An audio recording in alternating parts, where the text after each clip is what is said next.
Now, what does this have to do with safety? Back to cars again. Think about some of the new safety features. Airbags. Have you ever wondered how airbags work?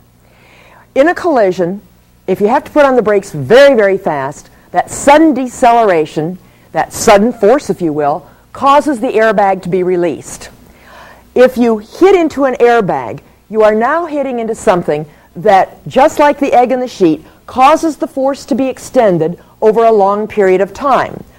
Much different from hitting the dash of the car, a hard surface like the front of this table. That causes a lot of force. If you hit into an airbag, even though you're going at a very fast velocity, the airbag spreads out the time of that collision and makes the force a lot less. Yes, an airbag is fairly rough. The material is very tightly woven, very highly interlocked. So you will get some scrapes on an airbag, but it's a lot better than breaking bones by falling into or colliding into the dash or the steering wheel of a car. Cars themselves are designed now with this theory in mind. Think of how bumpers and car bodies are different.